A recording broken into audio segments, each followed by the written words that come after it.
Good morning students.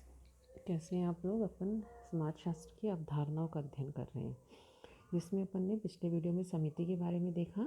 आज अपन संस्था के बारे में अध्ययन करेंगे। संस्था क्या है, संस्था का परिभाषा अर्थ क्या है, संस्था के उदाहरण क्या हैं। तो समिति और संस्था दोनों ही एक दूसरे से घनिष्ठ रूप से संबंधित हैं और दोनों एक दूसरे के संदर्भ में ही हम इन दोनों को समझ सकते हैं। समिति व्यक्तियों का समूह है जो हमने देखा था कि कुछ उद्देश्यों की पूर्ति के लिए बनाई जाती है, जबकि जो संस्था होती है इन्हीं उद्देश्यों को पूरा करने हेतु नियमों एवं कार्य प्रणालियों की एक व्यवस्था होती है। संस्था को कार्य करने का समाज द्वारा मान्यता प्राप्त एक निश्चित ढंग भी कहा जा सकता है।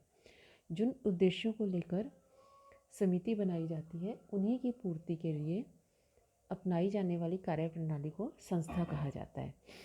उदाहरण के रूप में परिवार एक समिति है जिसका मुख्य लक्ष्य संतानोत्पत्ति, बालक का पालन पोषण, सदस्यों की विभिन्न आवश्यकताओं को पूरा करना है। इन लक्ष्यों की पूर्ति के लिए विवाह एक संस्था है। प्रत्येक परिवार का एक संस्थात्मक रूप पाया जाता है। सदस्यों के संबंधों को नियमित करने, परिस्थिति के अनुरूप कार्यों का निर्धारण करने तथा विभिन्न आवश्यकताओं की पूर्ति हेतु एक दूसरे के साथ सहयोग करने संबंधी निश्चित नियम तथा तरीके पाए जाते हैं। इन्हीं से मिलकर संस्था बनती है। तो महाविद्यालय आपका एक समिति भी है और संस्था भी है।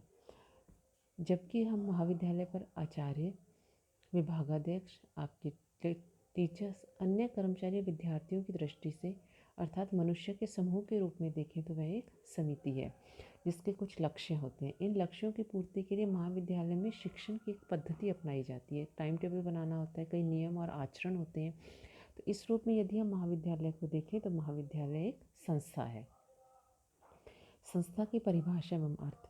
मैकाइवर एवं पेज के अनुसार संस्थाएं सामूहिक क्रिया की विशेषता व्यक्त करने वाली कार्यप्रणाली के स्थापित स्वरूप अथवा अवस्था को कहते हैं। इस परिभाषा से स्पष्ट है कि संस्था सामूहिक क्रिया या जीवन का परिणाम है। यह व्यक्तियों का समूह नहीं होकर व्यक्तियों के समूह द्वारा स्थापित संगठन के द्वारा किए जाने वाले कार्य के ढंग या प्रणाली का एक स्वरूप है। संस्था किसी समिति अथवा संगठन को चलाने के लिए विधि विधानों की एक व्यवस्था है। समूह द्वारा मान्यता प्राप्त कार्य करने की एक विशिष्ट प्रणाली है। मैकाइवर एवं पेज के अनुसार मंदिर, मस्जिद, चर्च, राज्य आदि का मूर्त स्वरूप समिति है, जबकि इनमें से प्रत्येक से संबंधित नियमों, विधि विधानों, कार्य प्रणालियों की व्यवस्था संस्था है। इस प्रकार समिति मूर्त है जबकि संस्था अमूर्त है।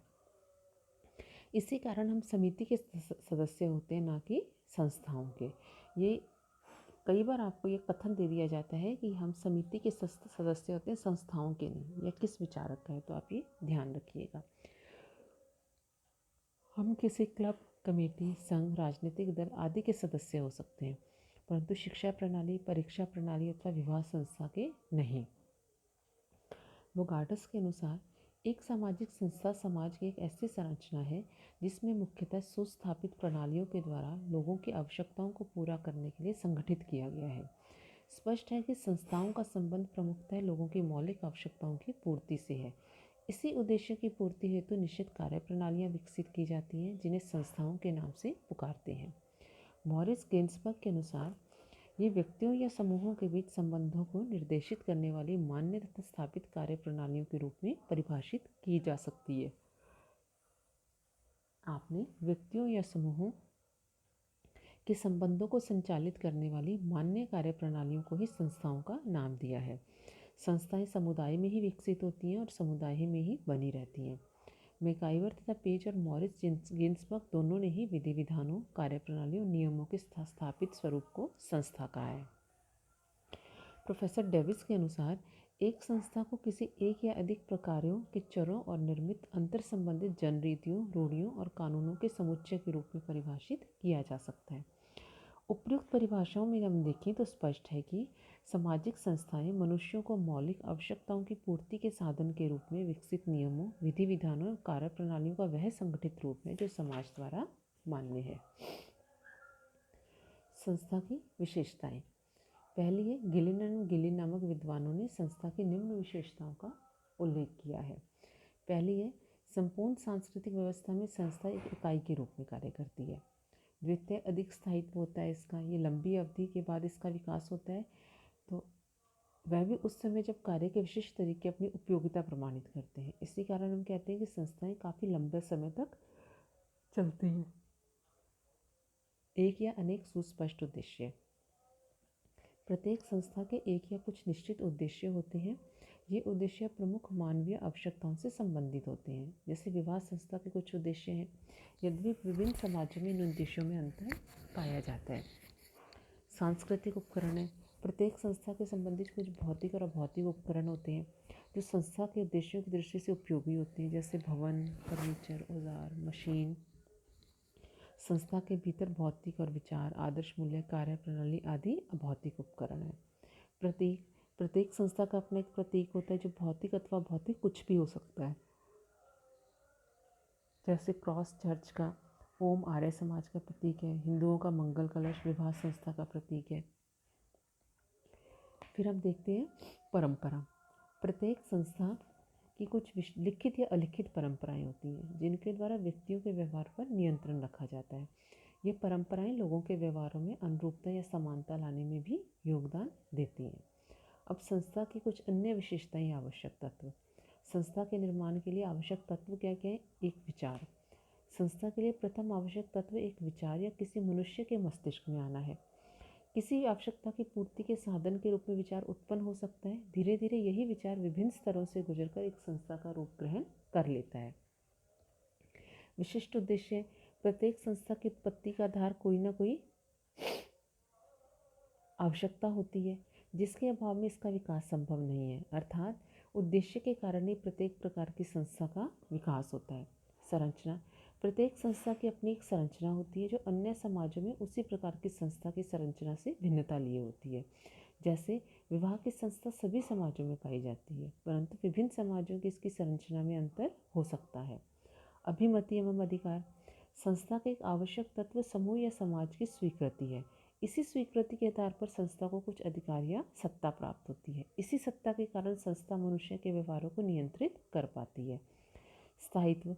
संस्थाएं साधारणतः स्थायी होती हैं क्योंकि इनका विकास मानवीय आवश्यकताओं की पूर्ति के साधन के रूप में होता है और ये आवश्यकताएं काफ़ी लंबे समय तक बनी रहती हैं। परंतु स्थायित्व का यह तात्पर्य नहीं कि संस्थाएं कभी परिवर्तित होती हैं, परिवर्तित ही नहीं होती।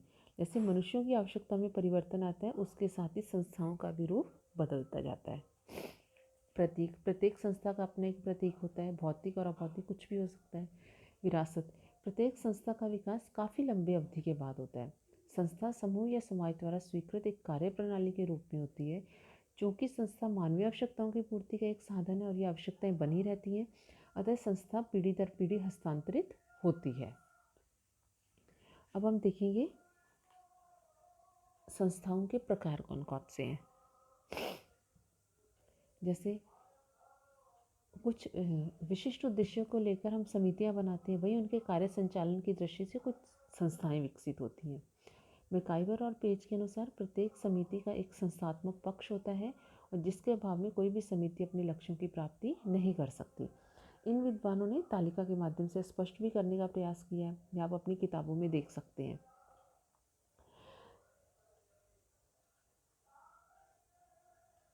तो आपकी संस्थाएं कौन कौन सी हैं?